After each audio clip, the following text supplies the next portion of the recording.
Okay, so we are going to start the last chapter, that is chapter 22, present, past and future. हाल, माजी और मुस्तकबिल. This is the last chapter of our novel Prisoner of Zenda. In the last class we have discussed that how Rudolf Zendile rescued the King Rudolph, and now he also left Princess Flavia on the hands of King Rudolph, and he went away again and returned again to his country England. तो chapter 22 start कर रहे हैं. I went straight to the Tyrol and spent a quiet fortnight. मैं सीधे गया Tyrol और वहाँ मैंने फोर्टनाइट गुजारी, एक खामोश सी फोर्टनाइट गुजारी. टायरोल किसे कहते हैं? तो टायरोल के बारे में मैंने आपको बताया था. The Tyrol are actually the mountain ranges of Switzerland. First chapter के अंदर टायरोल का तस्करा था कि जो अपनी भाभी से लेडरोस बर्लिजन से यह बहाना बना कर जाता है कि मैं टायरोल जा रहा हूँ. उसकी भाभी ने उससे कहा था ठीक है तुम जो है वो कोई किताब लिख कर लाओगे वहाँ से. तो उसने फिर कहा था मैं वादा तो नहीं करता, बट अगर मुझे कोई इनफ मटेरियल मिलता है तो फिर मैं लिख कर ले आऊँगा. अब उसको ये लगा कि वापस घर जा रहा है तो उसको कुछ दिन तो गुजारने पड़ेंगे टायरोल में, ताकि वहाँ कुछ ना कुछ कलेक्शन जमा कर ले, वो फैक्ट्स जमा कर ले. तो मैं सीधा गया टायरोल और वहाँ मैंने गुजारा कुछ क्वाइट फोर्टनाइट. फोर्टनाइट किसे कहते हैं? फोर्टनाइट का मतलब होता है 15 डेज, 15 दिन. जैसे है ना बहुत सारे मोबाइल फ़ोन में पैकेजेस होते हैं, फोर्टनाइट पैकेज या फोर्टनाइटली पैकेज उसको कहा जाता है. तो फोर्टनाइटली पैकेजेस 15 डेज पे ख़त्म हो जाते हैं. ठीक है, फोर्टनाइट मतलब एक रात या 4 रात की बात नहीं होती है. फोर्टनाइट मतलब 15 डेज. तो वहाँ मैंने 15 दिन या आधा महीना वहाँ पर मैंने गुजारा. I sent an apparently careless postcard to my brother announcing my good health and prospective return. मैंने एक लापरवाह से एक पोस्ट कार्ड भेजा अपने भाई को जिसमें मैंने ऐलान किया अपनी अच्छी सेहत के बारे में, और मैंने बताया कि अब मैं वापस लौट रहा हूँ, जल्दी वापस लौट रहा हूँ. That would serve to satisfy the inquiries as to my whereabouts, which were probably still vexing the prefect of the police of Strelso. इससे उन तफ्तीश को इत्मीनान मिलेगा, उस तरह की तफ्तीश को जो मेरी whereabouts के बारे में, मेरी सरगर्मियों के बारे में जो तफ्तीश चल रही थी, मैं कहाँ मौजूद हूँ, मैं कहाँ हूँ, इसको थोड़ी सी सेटिस्फेक्शन मिलेगी, जो कि अब तक शायद वैक्सिंग परेशान कर रही होगी स्टेल्सो पुलिस के प्रीफेक्ट को. क्योंकि स्टेल्सो पुलिस के जो प्रीफेक्ट था वो मिस्टर रेजेंडाइल को ढूंढ रहा था कि वो कहाँ है. वो जेंडा में ही मुलाकात हुई थी उससे, प्रीफेक्ट ऑफ द स्टेल्सो पुलिस से. तो अब वही ना रेजेंडाइल ये सोच कर एक पोस्ट कार्ड भेज देता अपने भाई को, ताकि वो पुलिस वाले जो मुझे ढूंढ रहे इधर उधर उनको भी थोड़ा चैन और सुकून की सांस ले, वो कि भाई जो बंदा खो गया था वो मिल गया. I let my moustache and imperial grow again. मैंने अपने मूछों और अपनी इम्पेरियल और अपनी दाढ़ी को ग्रो अगेन दोबारा बढ़ने दिया. ठीक है, तो लेट इजाज़त के लिए वहाँ पे मैंने लिखा हुआ पॉजिटिव स्ट्रक्चर लेट इस्तेमाल करते हैं, मतलब इजाज़त दे दी कि मैंने बढ़ने दिया अपने मूछों को और अपने दाढ़ियों को. चूँकि उसके मूछ और दाढ़ी को जो शेव कर दिया था जोसेफ ने, क्योंकि उसको बादशाह की तरह दिखना था, लेकिन अब तो वापस जा रहा है अपने मुल्क, तो उसने मूछों दाढ़ों को जब मस्टैक को और इम्पीरियल को ग्रो होने दिया. I handed myself in Paris and called on my friend George Featherly. आखिरकार मैं पेरिस किया और पेरिस में मैंने बुलाया अपने दोस्त, वहाँ पे मिला जाकर अपने दोस्त जॉर्ज फेदरली से. और जॉर्ज फेदरली को आप जानते हैं, चैप्टर 2 में इसकी मीटिंग हुई थी हमारी. जॉर्ज फेदरली कौन था? He was the British ambassador in Paris, जो दोस्त भी था रेजेंडाइल का. डिटेल में डिस्कस कर चुके इसके बारे में. George paid Bertram. जॉर्ज ने कहा, जॉर्ज फेदरली ने बर्ट्रम से कहा जब उसे ड्यूक माइकल की मौत का सुना कि a life poet is better than a dead Duke. Bertram के बारे में कि आप जानते हैं, जिसको निकनेम बर्ट है, वो क्या करता है, वो पसंद करता है मैडम एंटनी डी बोबेन को. लेकिन मैडम एंटनी डी बोबेन पसंद किया करती थी किसको? ड्यूक माइकल को. लेकिन ड्यूक माइकल अब चूँकि मर गया है, तो जॉर्ज फेदरली बर्ट्रम से क्या कहता है कि a life poet is better than a dead Duke. एक जिंदा शायर मरे हुए ड्यूक से बेहतर है शादी करने के लिए. मतलब ड्यूक माइकल जिसको वो पसंद कर देते वो तो मर गया, मुर्दा से शादी तो करेगी नहीं. ड्यूक तो मर गया, तो क्या पता आप तुमसे शादी कर ले.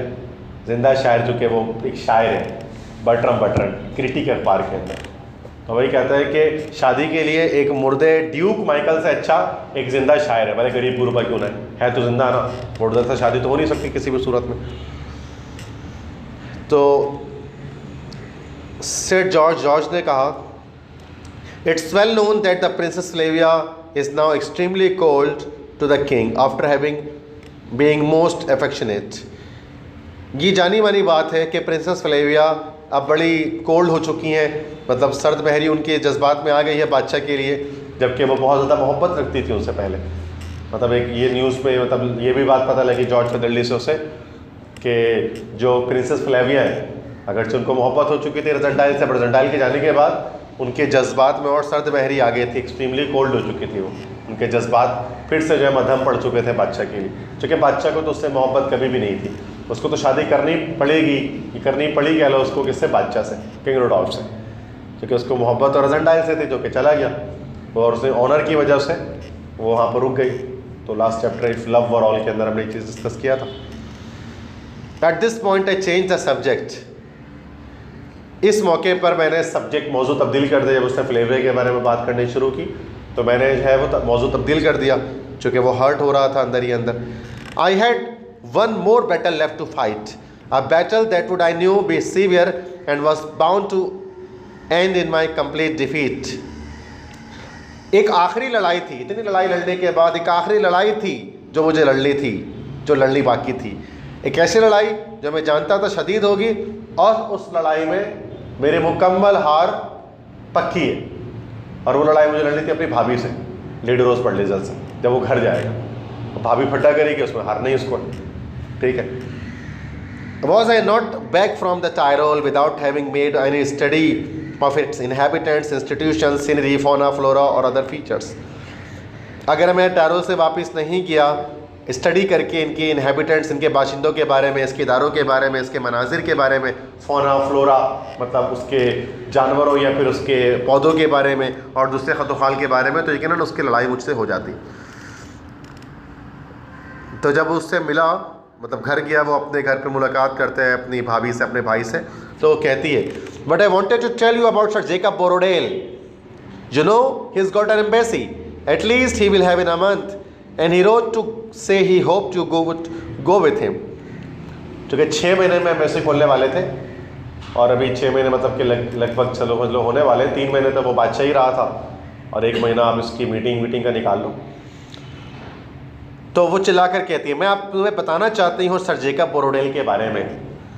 तुम जानते हैं उसको, वो 1 महीने के अंदर एक सफारत खाना का एम्बेसी खोलने वाला है, और उसने मुझे ख़त लिखा है कि उसे उम्मीद है कि तुम उसके साथ जा सकते हो, उसके सफारत खाने में एक अटैची बनकर, जो शुरू में चैप्टर 1 में भी उसको जॉब की ऑफ़र कर रही थी ना, वो सर जेकब बोरोडेल के बारे में मैंने आपको बताया था, जो कि एक एम्बेसडर है। वेयर इज़ गोइंग टू, अच्छा रजनडाइल पूछे कहाँ जाके वो सफारत खाना खोल रहे हैं, कहाँ वो एम्बेसी खोल रहे हैं।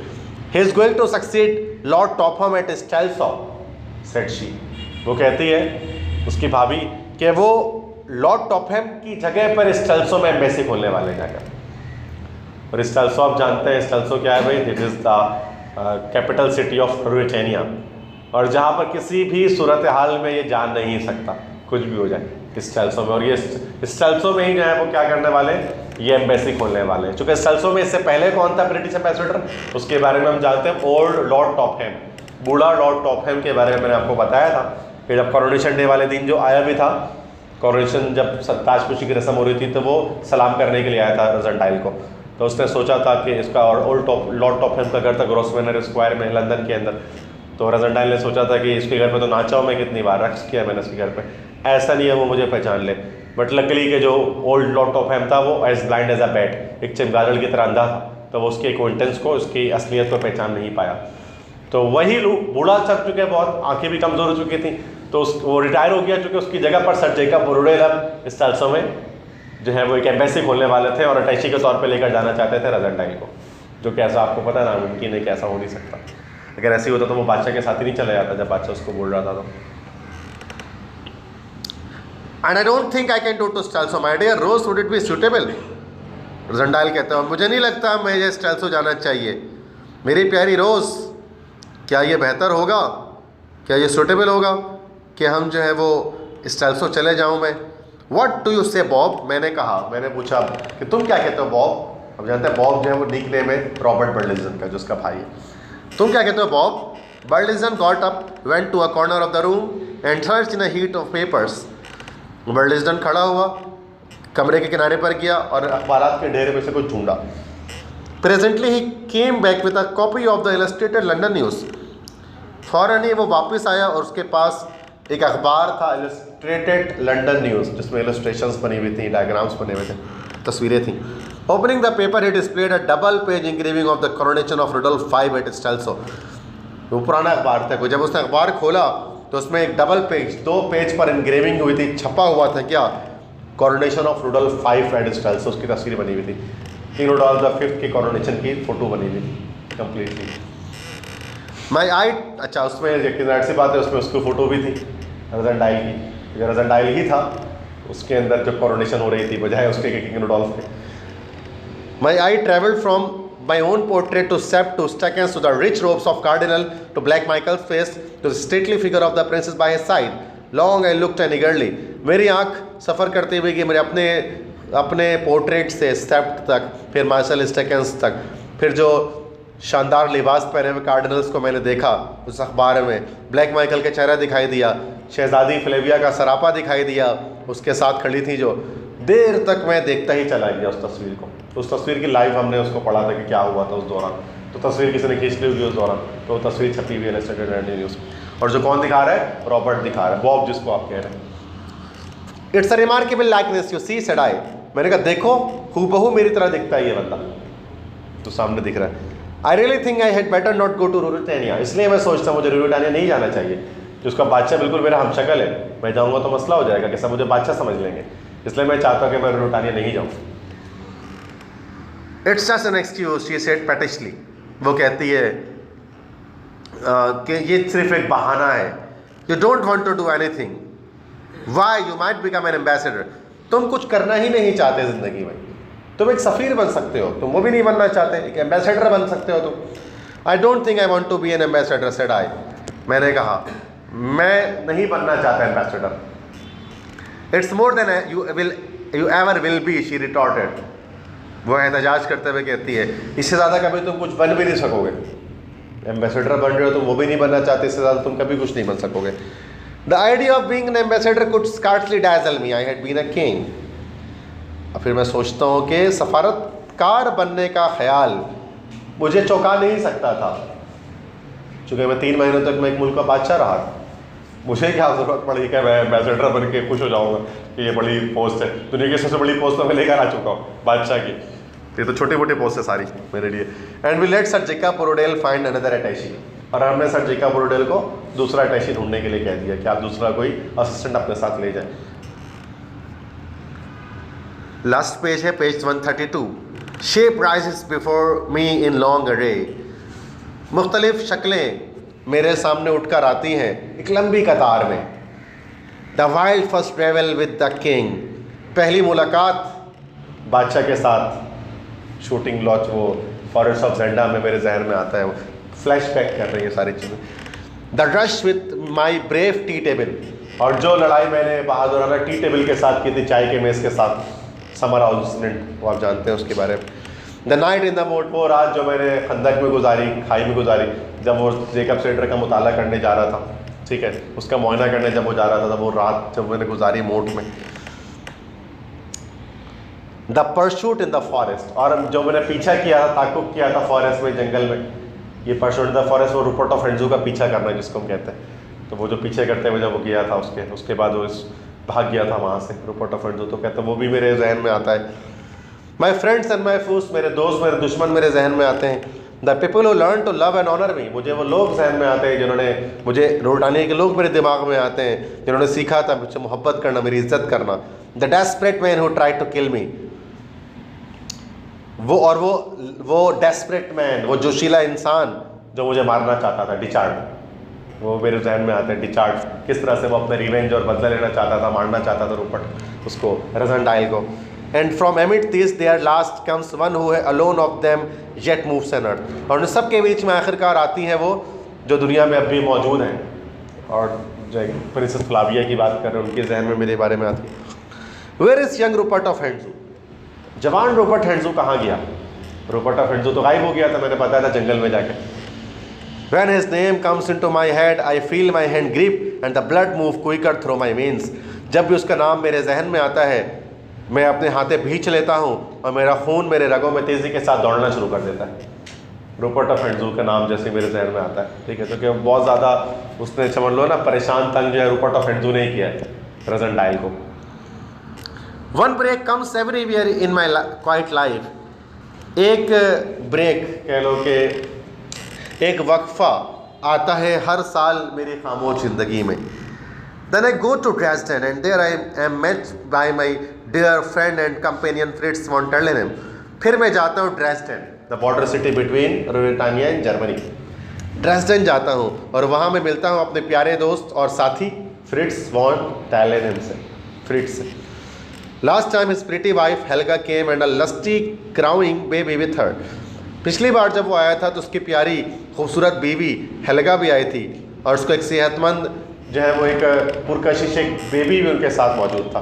मतलब वो आप तो जानते हैं कि मतलब कि जो लव था किसको भाई, ये जो फ्रिट्स था he was in love with countess Helga von Strofzin she and who was the bosom friend of princess Flavia. तो वो मैंने बताया कि शादी हो जाएगी आखिर में। तो पिछली बार कह रहे कि जब कुछ मैं मिलने के लिए गया ड्रेसडेन फ्रिट्स से, मतलब रोड आने नहीं जाता था, बॉर्डर तक मिलने के लिए आता है, ड्रेसडेन तक जाता था। तो पिछली बार जो है वो फ्रिट्स आया था और फ्रिट्स के साथ उसकी बीवी हेल्गा मौजूद थी, उसका वाइफ बन चुकी थी, शादी हो चुकी थी, उनका एक बेबी भी मौजूद था। And for a week Fritz and I are together, एक हफ्ते तक फ्रिट्स और मैं एक साथ रहे। And in the evenings as we walk and smoke together, और शाम के वक्त जब हम चलते थे पैदल और स्मोकिंग करते थे, सिगरेट पीते थे या सिगार जो भी पीते थे।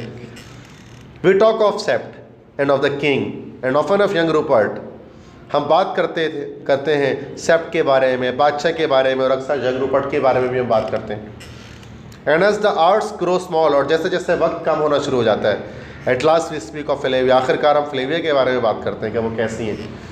She had followed where her duty to her country and her house led her and is the wife of the king. उसने अपनी जिम्मेदारी को पूरा किया अपने मुल्क के लिए फ्लेविया ने, और जो उसके शाही ख़ानदान की जिम्मेदारी थी उसने वो पूरा किया, और अब वो बीवी हैं King Rudolf the Fifth, King Rudolf हेल्पर की, उनकी शादी हो जाती है उनसे।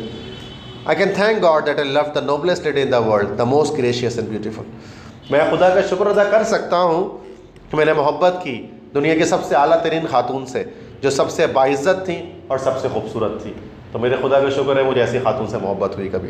And this is the end of the story.